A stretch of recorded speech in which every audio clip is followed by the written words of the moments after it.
Boa noite a todos. Vamos dar início à nossa reunião. Então, nós vamos para a nossa orientação. Nós vamos ver o vídeo da música Fé, de Maria Elza Descartes.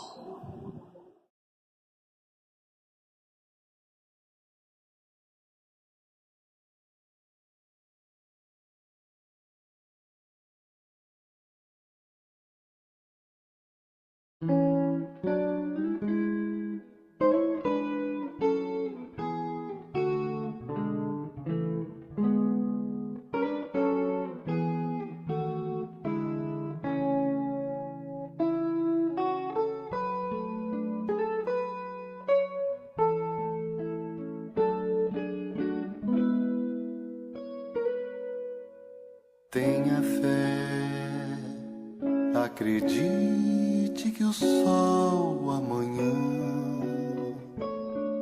vai brilhar e que a força de Deus em ti estará. Tenha fé e perceba os braços e as mãos estendidas a te consolar. O teu esforço em ser melhor aproxima o teu coração do amor que te quer feliz de verdade. É preciso crer, mas que nunca é preciso crer, mas que nunca é preciso. Tenha fé e perceba os braços e as mãos estendidas a te consolar. O teu esforço em ser melhor aproxima o teu coração do amor que te quer feliz de verdade. É preciso crer, mas que nunca é preciso crer. É preciso crer, mas que nunca é preciso crer.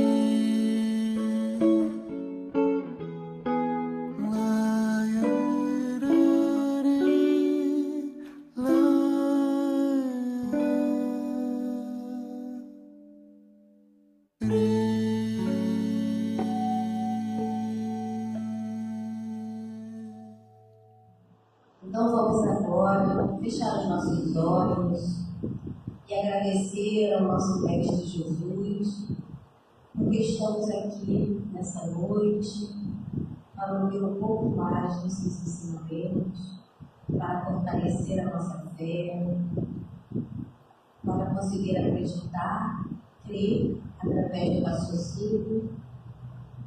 Então nós pedimos, Senhor, que envolva todos nós nessa noite, todos que estão por chegar, todos sintam aqui a Tua presença e o Teu amor.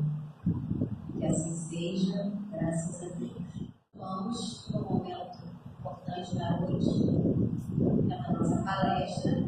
Nós convidamos o nosso irmão Alexandre Machado, ele é aqui da nossa casa, e nós estamos iniciando o primeiro mês do projeto educativo doutrinário PET e a fé ativa construindo uma nova era ano 1. Esse é o nome do projeto desse ano.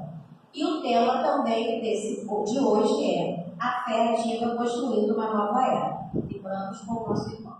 Queridos irmãos, faz alegria em nossos corações, e é realmente com muita alegria que aqui estamos hoje fazendo a abertura do nosso novo projeto educativo doutrinário da nossa casa, E está ali, que a Carla anunciou, que tem essa temática tão importante, a fé ativa construindo uma nova era.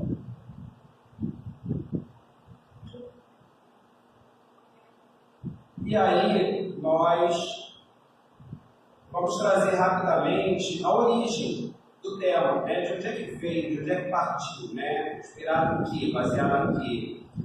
Então, o nosso projeto educativo doutrinário, nosso PED do CELC, não apenas para este ano de 2025, mas para 2026 também, por isso que foi anunciado em ano 1, então nós teremos o ano 1 e o ano 2. É um tema tão amplo, tão vasto, que nós vimos que precisaria ser trabalhado, desenvolvido em 2 anos. Ele foi o tema central da 35ª Comerge, que é a confraternização das mocidades espíritas do Estado do Rio de Janeiro, que é o encontro de jovens espíritas que ocorre no período de Carnaval. No caso, essa Comerge, a 35ª, ocorreu em 2014. E foi um ano em que o movimento espírita e a própria Comerge, com esse tema, comemorou, fez a comemoração dos 150 anos de publicação de O Evangelho segundo o Espiritismo de Allan Kardec, que foi lançado em 1864. Ano passado nós comemoramos 160 anos dessa obra, e lá em 2014, 150 anos. Tanto que o Evangelho segundo o Espiritismo ele serviu como base desse tema que foi estudado durante os 4 dias de Carnaval na Comerge, e nós vamos ver o material que a gente vai trazer, que vai estar quase totalmente presente, né, na abordagem do assunto. Só um detalhe. Essa foi a imagem do cartaz dessa Comerge, dessa 35ª Comerge. E, no caso, este ano, que é o ano 1 desse PED, a Fé Ativa Construindo uma Nova Era, esse tema ele vai ser desenvolvido, trabalhado, abordado ao longo de 7 meses do ano, que é o que nós costumamos fazer. Tá? E aí nós trouxemos, só para a gente ter uma visão ampla, geral, os temas que serão desenvolvidos a partir do PED nesses meses. Então, em fevereiro, ainda este mês, além do tema de hoje, nós ainda teremos andar com fé ao voo, poder da fé, o arado está pronto, desbravemos juntos o arado da nova era. Em março, objetivo da adoração, adoração exterior, vida contemplativa. Onde está a tua fé? A prece, a fé que traga em mim. Em junho, estudaremos a fé vacilante de Pedro, a fé religiosa, a condição da fé inabalável, a fé que habita em mim, saúde a fé que habita em você, profissão de fé espírita raciocinada. Em julho, os temas serão tua fé te curou, parábola da figueira que secou, o desconhecido poder da vontade, a fé, mãe da esperança e da caridade. E nos 3 últimos meses do PED, agosto, a fé sem obras é morta, caracteres dos milagres, princípios básicos do Espiritismo na nossa vida, os milagres, entre aspas, do Evangelho, fé na vida, fé no homem de bem. Em setembro, que a gente também coloca como mês de valorização da vida, fome de fé, desgosto da vida, suicídio, não perca a sua fé, felicidade que a prece proporciona. E em novembro, fechando o primeiro ano do PED, que 2026 tem mais, a fé resignada, o nada, vida futura, penas e gozos futuros, a fé humana e a divina, e, fechando o ano, no caso do PET, cooperemos com Jesus na construção da nova era. Só para dar um gostinho de estarmos aqui prestigiando o nosso PET, nosso projeto educativo doutrinário. Agora nós vamos explorar esse tema do nosso novo PED com base no material dessa 35ª Comerc, que foi de onde a gente tirou a inspiração, o plano de estudos desse módulo, e que vai ser apresentado sob a forma de tópicos e, como eu falei, extremamente baseado no Evangelho segundo o Espiritismo. Nós vamos ver que quase todos os tópicos têm ao lado, parece, referências de parte do Evangelho segundo o Espiritismo, de onde aquilo foi retirado, inspirado. E nós vamos ter uma visão panorâmica, uma visão geral, pincelando o assunto, porque ele vai ser, como nós mostramos agora, desenvolvido e aprofundado, não só ao longo desse ano, mas desses 2 anos de técnica. Então, hoje é só um gostinho, tá bom? Então, se de repente chegar no final, a gente coloca aquele gostinho, né? Fica muito rápido. É o objetivo de hoje mesmo. Tá bom? E aí, nós queremos começar trazendo aí um dos tópicos, né, que, no caso, esse tema na Comerc, ele foi desdobrado em tópicos, e esses tópicos em subtópicos, né? A fé, mãe da esperança e da caridade, que é um item do Evangelho segundo o Espiritismo, lá no capítulo 19, tem 11, e aí nós trouxemos um trecho apenas, porque como nós apresentamos, nós vamos ter uma palestra só sobre esse assunto. Só aguardar, só ter paciência. Mas aí vamos ao trecho. É uma mensagem, tá? Esse item do Evangelho de José, que é o Espírito Protetor. E aí ele diz o seguinte: para ser proveitosa, a fé tem de ser ativa, não deve entorpecer-se. Mãe de todas as virtudes que conduzem a Deus, cumpre velar atentamente pelo desenvolvimento dos filhos que gerou. A esperança e a caridade são corolários, quer dizer, consequências da fé, e formam com esta uma trindade inseparável. Não é a fé que faculta a esperança na realização das promessas do Senhor? Se não tiverdes fé, que esperareis?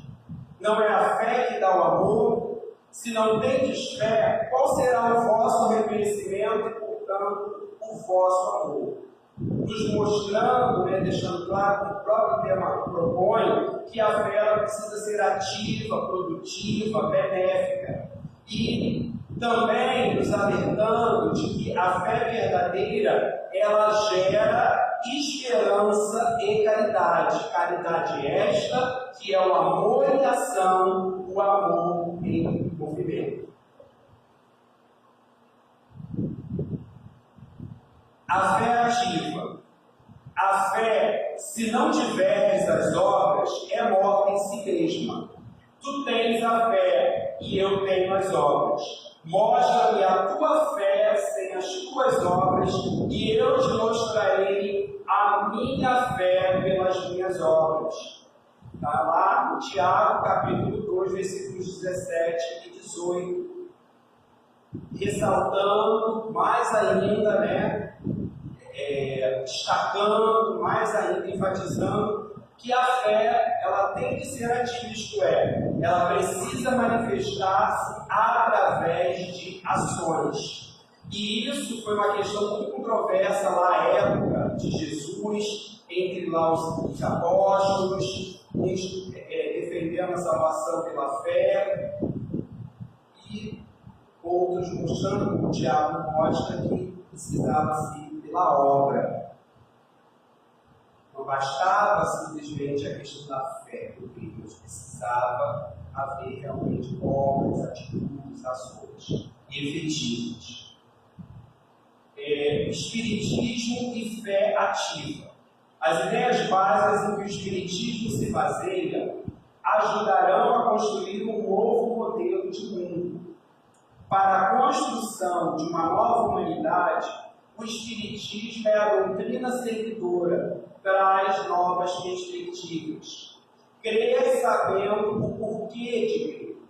O Espiritismo reaviva a fé no futuro. Então, nós vemos aí, e como é a proposta realmente do tema, a importância e necessidade do exercício dessa fé ativa na construção de uma nova era para toda a humanidade. O agir no bem, a ação no bem, que é fundamental. Não basta simplesmente pensar no bem, sentir o bem, é preciso agir no bem também, para que seja um processo mais completo e efetivo.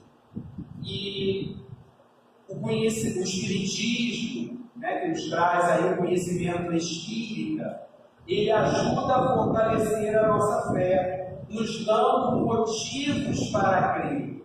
Então, esse é o diferencial da doutrina espírita, porque através dele, através do estudo da doutrina espírita, do conhecimento que a gente adquire, nós encontramos motivos, razões, bases concretas para crer na imortalidade da alma, na reencarnação e em tantos outros princípios básicos do Espiritismo.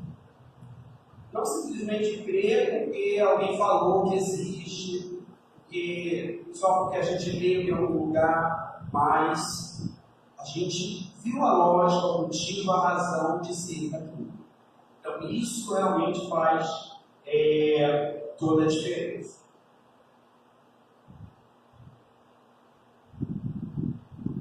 Bases para a fé ativa.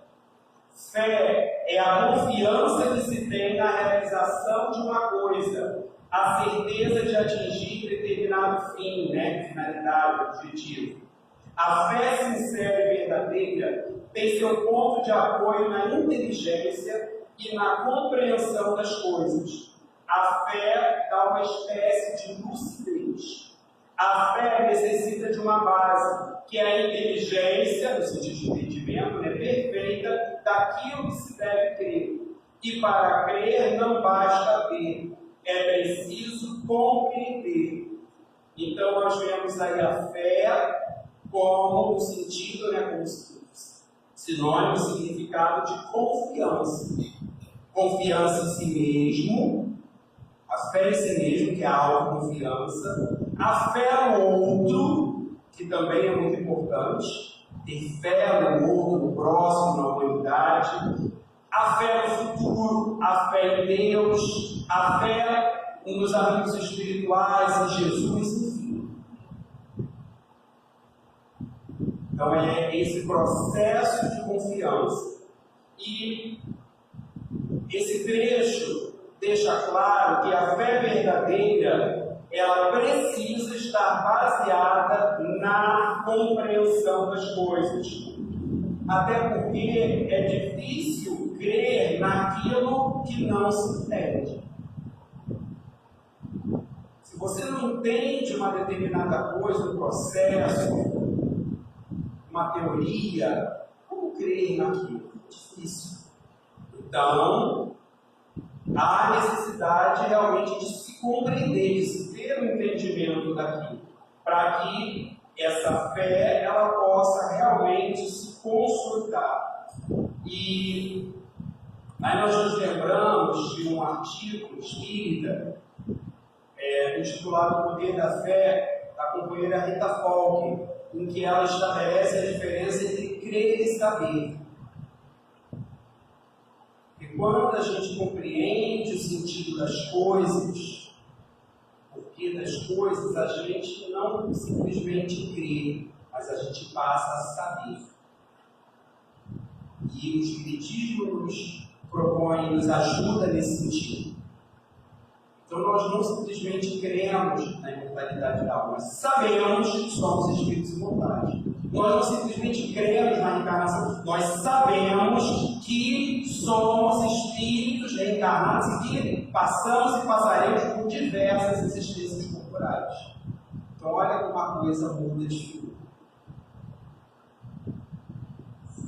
Obstáculos à fé ativa.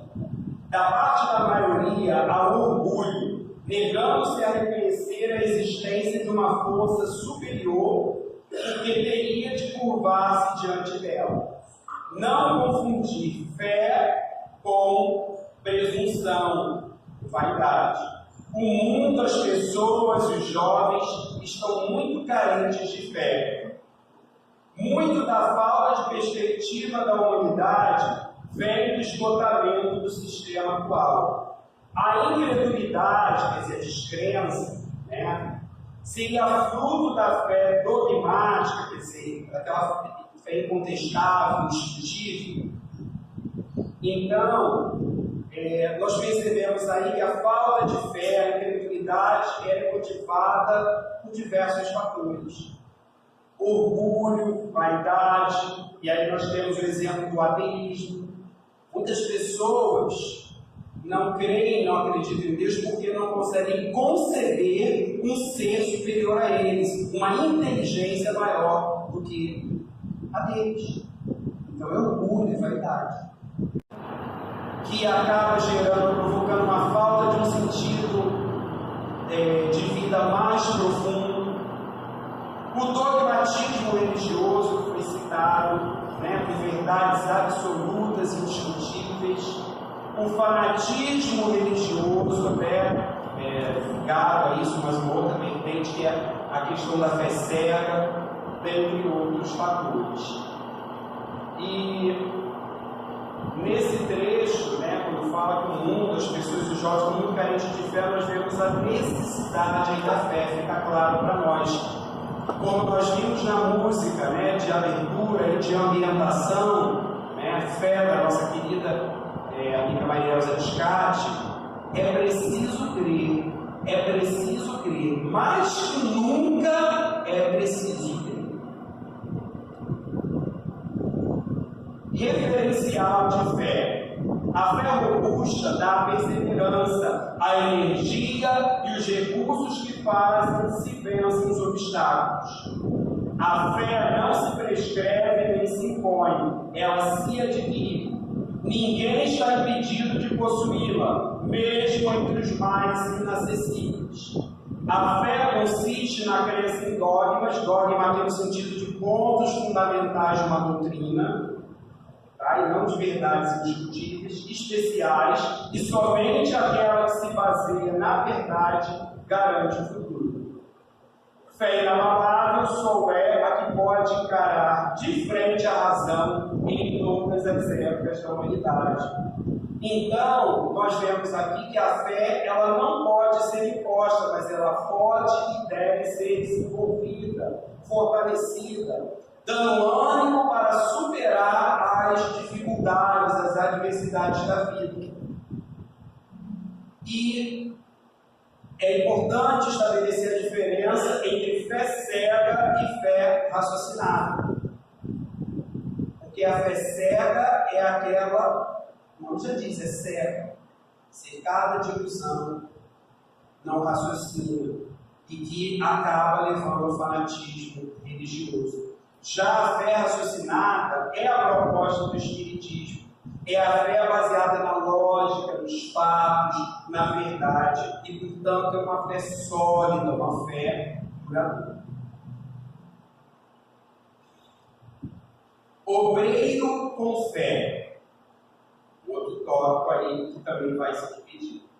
Todo aquele, pois, que escuta estas minhas palavras e as pratica, assemelhar-me ao homem prudente que edificou a sua casa sobre a rocha. Jesus está em Mateus, capítulo 7, versículo 24.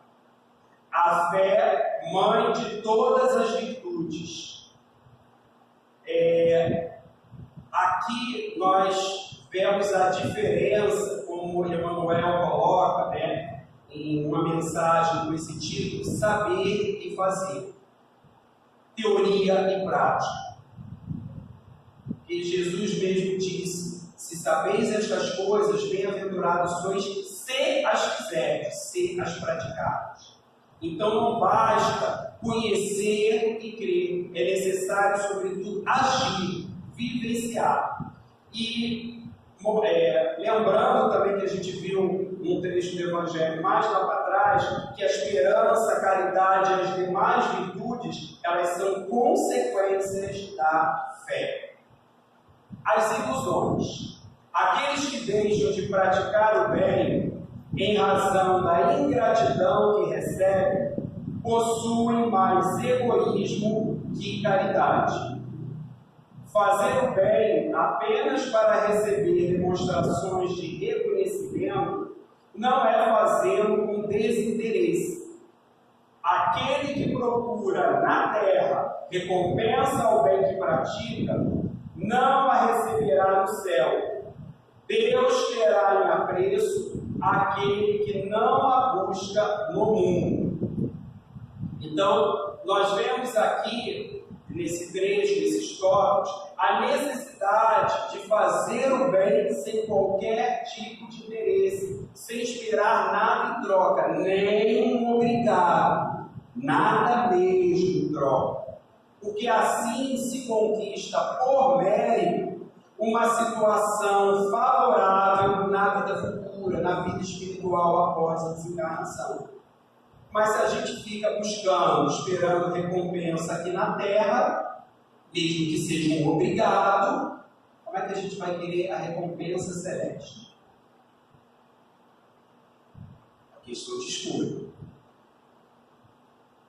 E ainda dentro das ilusões, continuando esse subtópico, o rancor é sempre sinal de baixeza e de inferioridade. O amor aos bens terrenos,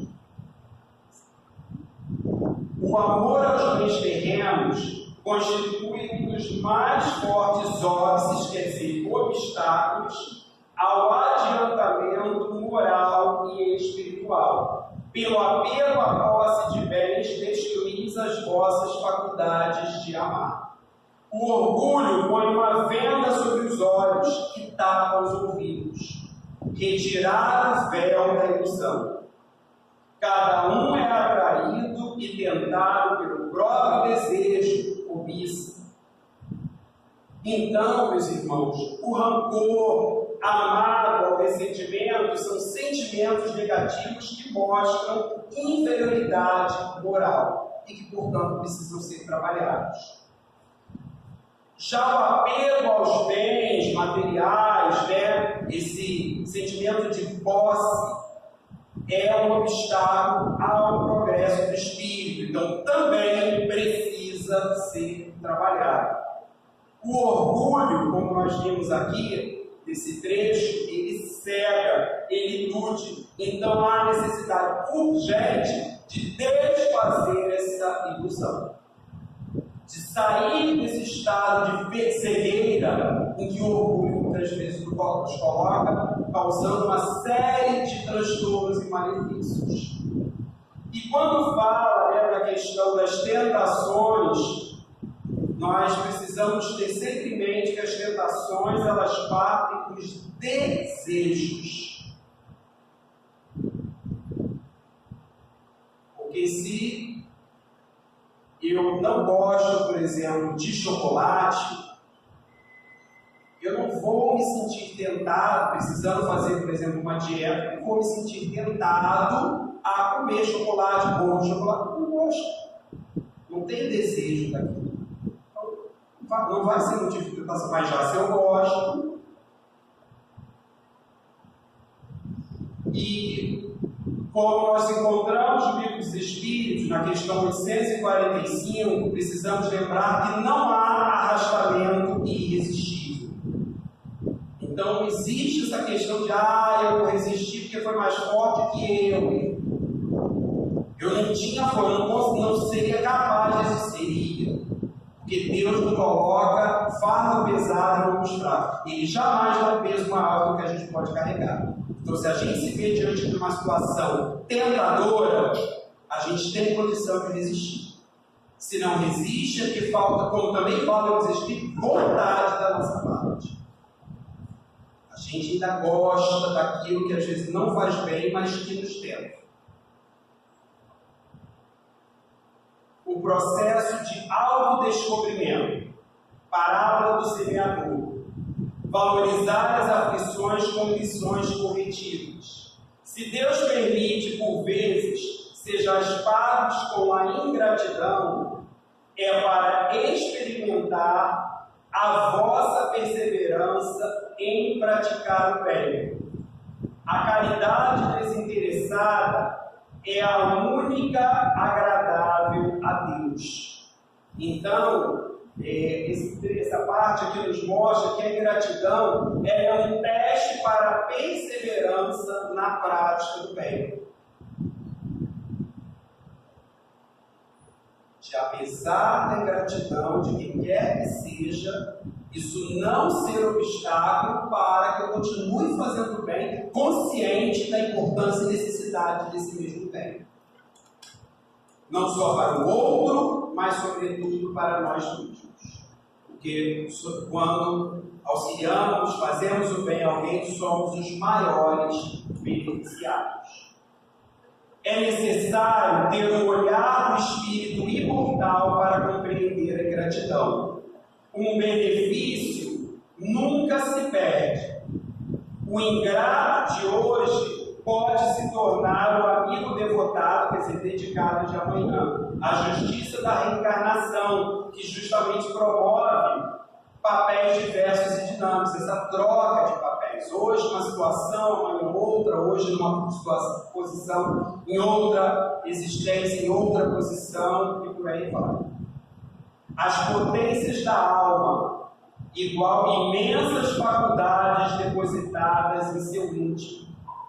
E aí, começou lá no início desse trecho, com a questão da parábola do semeador, e que nos cabe, nos gera, né, nos propõe uma reflexão. Como é que está o solo do coração para receber as sementes dos conhecimentos evangélicos, cristãos e dos conhecimentos espíritas, especificamente falando também? É um solo raso e árido? É um solo espinhento? Ou já é um solo fértil? Né? A boa terra. Nos mostrou também esse trecho que as dores e aflições, elas são lições providenciais e educativas, inclusive em gratidão. Diante de uma situação difícil, de uma dificuldade, de uma adversidade, devemos sempre refletir o que Deus quer que eu aprenda com essa situação. Quais são as lições, que às vezes é mais de uma, que eu posso e devo tirar daquela situação adversa. Esse é o objetivo. E o próprio título desse subtópico, né, o processo de autodescobrimento, nos mostra a importância desse processo de autodescobrimento, de autoconhecimento, porque a partir do momento que nós nos dedicamos a nos conhecermos, intimamente falando, isso vai favorecer o desenvolvimento, como aqui mostra também, das potencialidades latentes, adormecidas em nosso mundo íntimo, em nosso interior. Afinal de contas, não podemos nunca nos esquecer de que, enquanto filhos de Deus, somos herdeiros do Pai. Então temos uma série de potencialidades divinas latentes adormecidas em nós para serem despertadas e desenvolvidas. Basta a nossa vontade, que é uma das potências da alma. E outro subtópico aí desse tópico, o fortalecimento da fé. Somente a árvore que produz bons frutos é apedrejada. Sempre é tempo de frutificar. A árvore do Evangelho, o Espiritismo é o cristianismo redivivo, ou seja, restaurado na sua pureza e simplicidade. O desapego aos bens terrenos consiste em apreciá-los no seu justo valor, em saber servir-se deles em benefício dos outros. Onde está o teu tesouro, estará o teu coração. E essa frase evangélica tem a ver com outro tema de comédia, né, que foi desenvolvido, né, também. Viver cada dia com o olhar da imortalidade. Então esse trecho nos aponta que é preciso frutificar, dar bons frutos,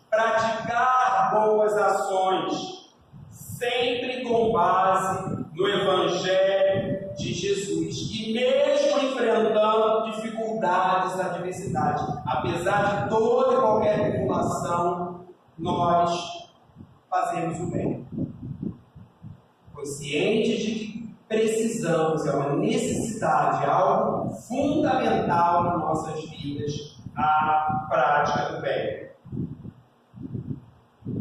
Esse trecho também falou sobre o desprendimento dos bens materiais, evitando a supervalorização deles.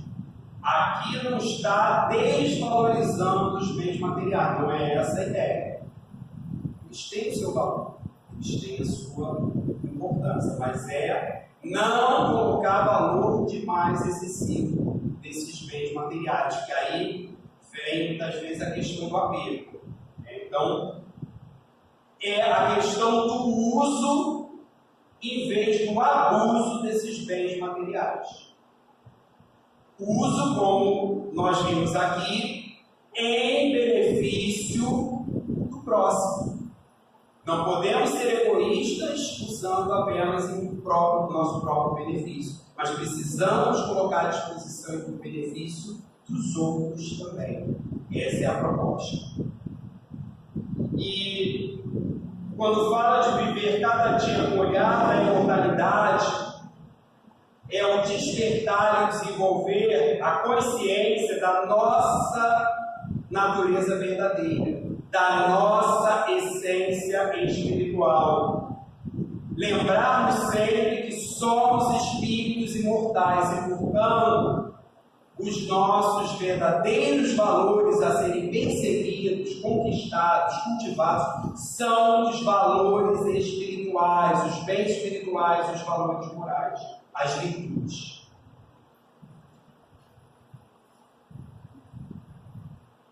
E falando em virtudes, o outro subtópico, fechando esse tópico aí, a prática das virtudes e a felicidade perene. Transformação moral, o verdadeiro espírita. E aí nós nos lembramos, daquele trecho clássico do Evangelho, aquela frase clássica de Allan Kardec, quando ele diz que reconhece-se o verdadeiro espírita pela sua transformação moral ou pelos esforços que faz para domar as suas más inclinações, as suas más tendências. Esse é o trabalho que nos cabe. Trabalho individual e interior. E aí, nesse processo, nós temos aí apresentado alguns tipos de espíritos, e é importante refletirmos sobre nós. Onde é que nós nos enquadramos? Espíritas curiosos, interessados nos fenômenos materiais. Ele quer o fenômeno. Se em tal lugar está tendo manifestações, corre para lá.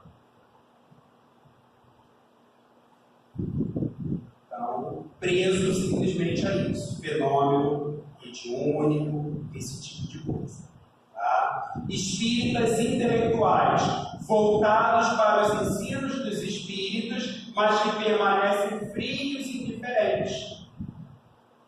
São os meramente teóricos, até estudam o espiritismo, mas não passa disso. Reforma íntima, nem pensar. Sem reforma íntima. Sem essa transformação moral. Espíritas ociosos, reconhecem a qualidade dos ensinos e os admiram, mas para serem aplicados aos outros, e não a si próprios. Aqueles que acham que a lição é sempre para o outro. Por que fulano não está aqui hoje ouvindo essa palestra? Aí lê lá uma mensagem, essa mensagem era para fulano. Não entendendo que se nós estamos aqui é para nós. Se nós abrimos o livro e lemos a mensagem, é para nós. Antes de qualquer outra pessoa, antes de mais nada. E finalmente, os espíritas ativos acolhem a instrução e dão frutos. Então, nós devemos ser esses espíritas ativos, estudando, aprendendo e praticando, vivenciando as lições, os ensinamentos de Jesus, da doutrina espírita. Se chegamos à conclusão de que ainda não somos esses espíritas ativos, está mais do que na hora de trabalharmos nesse sentido. E voltamos à questão inicial lá da transformação moral, apontando a importância e necessidade da reforma íntima, que inclusive já foi um projeto educativo doutrinário aqui da nossa casa, né, há um tempo atrás. Reforma íntima, desafio de urgência. Então é uma necessidade. Ainda dentro desse subtópico, continuando, nós temos: perdoar aos inimigos é pedir perdão para si próprio. Perdoar aos amigos é dar-lhes uma prova de amizade. Perdoar as ofensas é mostrar-se melhor do que era. O perdão verdadeiro cristão é aquele que lança um véu sobre o passado. Reconhece-se muito mais o verdadeiro perdão pelos atos do que pelas palavras.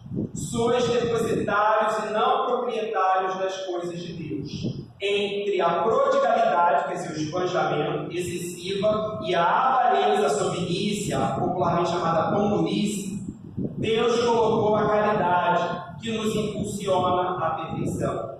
Então nós temos aí duas questões importantes. Primeiro, a necessidade do perdão verdadeiro enquanto esquecimento da ofensa. Perdão aos amigos, aos inimigos e a si mesmo, que é o auto-perdão que o Espírito Joana de Ângeles tanto nos fala nas suas obras, na sua série psicológica. Precisamos também nos perdoar. Também temos o direito de cometer erros. A grande questão é o que fazemos a partir disso. É o processo de reparação. E a questão dos bens materiais, que precisamos entender que são empréstimos de Deus a serem bem utilizados. Ou seja, para a prática do bem e da caridade, para o auxílio ao próximo. E o último tópico é tempo de confiança. E disse-lhes: onde está a vossa fé? Jesus, Lucas, capítulo 8, versículo 25. A fé, base da regeneração, missão do homem inteligente na terra. Então, esse início desse tópico nos mostra a necessidade de desenvolver e cultivar a fé na regeneração da humanidade, acreditando na melhoria do mundo. Afinal, a lei é de progresso, a lei de progresso é uma lei divina. E a Terra está sujeita, submetida a essa lei. E trabalhando por isso, fazendo por onde de colaborar para esse progresso, a partir do nosso próprio progresso individual. Olha a reforma íntima novamente. Bom uso da inteligência. O saber tem limites muito estreitos no mundo em que habitais. O homem abusa da inteligência como de todas as suas outras faculdades. E, no entanto, não lhe faltam ensinamentos que o advirtam de que uma poderosa mão, uma metáfora, um símbolo para se referir a Deus, tá? Pode retirar o que lhe concedeu. Então, ressaltando a importância de utilizar bem a inteligência, colaborando com o progresso da humanidade, consciente de que a inteligência dos seres humanos na Terra é limitada. E a Terra ainda é um dos próprios expiações, entre um mundo, em termos evolutivos, ainda inferior, tem muito aí que evoluir. E o abuso dela, dessa inteligência e de outras faculdades, pode provocar a sua perda, inclusive em futuras reencarnações, que é a lei de causa e efeito, a lei de ação e reação, que é uma lei divina. E aí nós temos também esse subtópico dentro do tempo de confiança, a missão do homem inteligente. atentar e refletir para o uso da inteligência no bem de todos. A inteligência é rica de méritos para o futuro, sob a condição de ser bem empregada.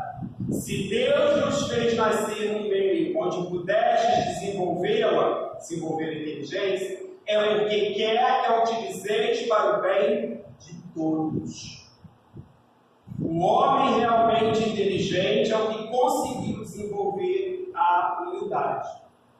Portanto, nós vemos aqui que a providência divina, ela concede a inteligência para que possa ser desenvolvida e utilizada em benefício de todos,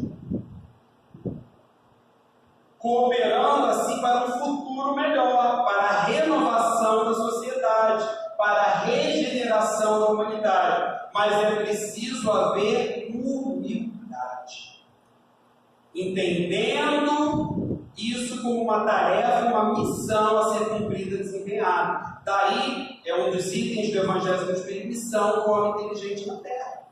É a missão de quem tem essa inteligência mais envolvida. Essa inteligência não está ali para a pessoa querer se mostrar. Eu sou um gênio, sou muito inteligente. Humilhar os outros, não, para ajudar, para auxiliar, para beneficiar. E, finalmente, o último subtópico desse tópico é tempo de confiança, fechando aí esse material da 35ª mulher, que serviu de base para o nosso PED. Bases para a construção da nova era. Uso de forma humilde para o esclarecimento, proporcionando a evolução da humanidade, para o desenvolvimento moral e sublime amor. Atualmente sentimos sim o amor. É necessário trabalhar a intensidade dessa emanação divina, que é o amor. Emanação de Deus, que Deus é amor, já dizia João. Se os homens se servissem da inteligência conforme a vontade de Deus, seria fácil para os espíritos a tarefa de fazer com que a humanidade avance. Somente pela união sincera e fraternal entre os espíritos e os encarnados será possível a regeneração. A ação da prece, intervenção dos espíritos no mundo corporal.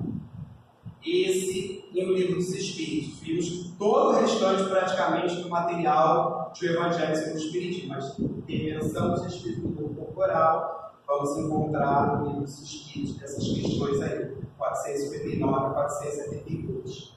Então, nesse último trecho aí, nesse último subtópico, reforça a ideia do uso da inteligência conforme a vontade de Deus, ou seja, para o bem da humanidade. Porque Deus só pode querer o bem de toda a humanidade, o bem de todos os seus filhos, aliás, de todas as suas criaturas.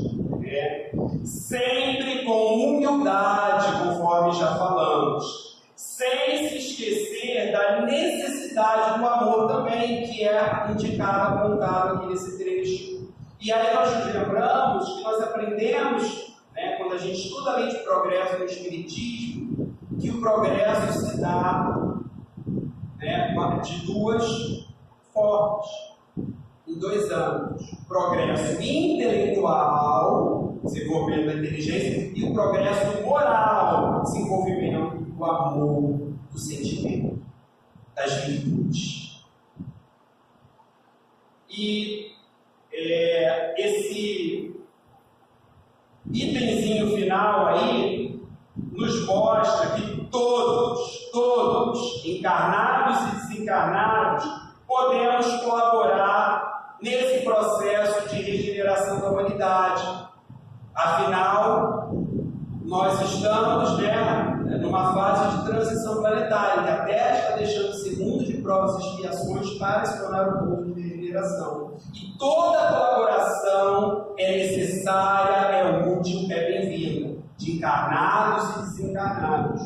Então nós podemos, todos fazer isso, nos unindo, nos conectando nesse sublime propósito, nesse ideal, através da prece, dos bons sentimentos, pensamentos positivos, mas também, sobretudo, através das boas ações, no bem. Deixando a timidez de lado, como fala lá no livro dos Espíritos, da omissão dos bons, deixando a omissão de lado. Porque o mal, ele é audacioso, é atrevido a usar e se mostra. O bem é tímido, precisa deixar de ser. Precisa se fortalecer, se mostrar com toda a sua força. E aí, nós voltamos lá no início, quando a gente falou com base no próprio tema, de hoje, do PET, sobre essa necessidade da fé ativa na construção de uma nova era para a humanidade. Precisamos desenvolver, fortalecer a nossa fé, mas essa fé precisa se mostrar ativa através de ações no bem, de bons exemplos, da prática da caridade, para que dessa forma, através dos nossos bons exemplos, possamos contagiar os outros no bem também, porque o bem ele é tímido, mas também é contagiante. Muitas vezes, quando alguém observa outra pessoa praticando uma boa ação, isso serve de estímulo e incentivo para que ela passe também a praticar. Se não aquela mesma ação, qualquer outra, mas também uma boa ação, uma ação do bem. É através disso, meus irmãos, que nós nos tornaremos agentes de transformação da sociedade em que nós vivemos. Essa é a proposta, esse é o objetivo. Porque já dizia o Espírito Joana de Ângeles que o espírita deve ser uma célula sadia no organismo canceroso da sociedade. Olha a importância do nosso papel, da nossa colaboração, a nossa responsabilidade. E para encerrarmos realmente o trabalho de hoje, muito gratos por essa leitura do PET, e aguardemos que vai ter muita coisa boa por aí ao longo desses 2 anos para fortalecermos a nossa fé. Nós queremos deixar como mensagem final um singelo, mas profundo e significativo poema do livro Coração e Vida, psicografia de Francisco Cândido Xavier, nosso querido Chico Xavier, pelo Espírito Maria Dolores, no capítulo 21, Canção da Fé.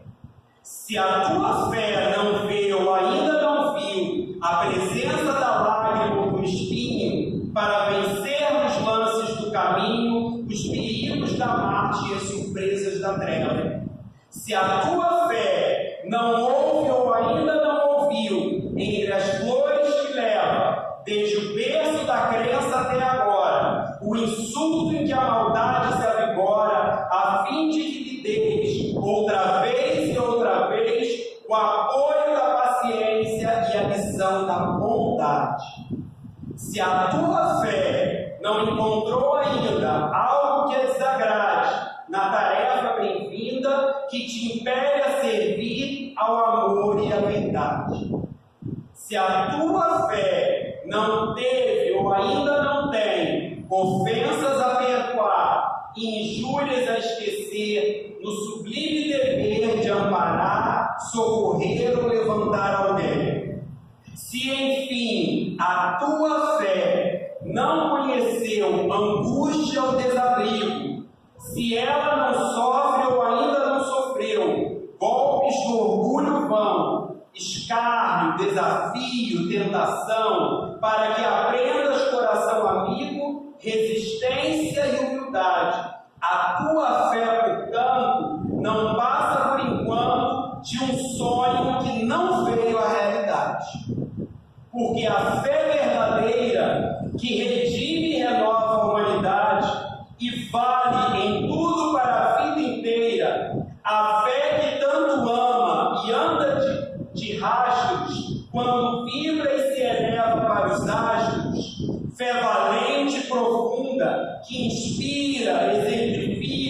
ergue fecunda, será sempre obtida na batalha, na terra ou mais além, no coração que luta ou se estraçalha para a glória do Deus. Nós agradecemos ao nosso irmão Alexandre pela mensagem dessa noite. Muito obrigada.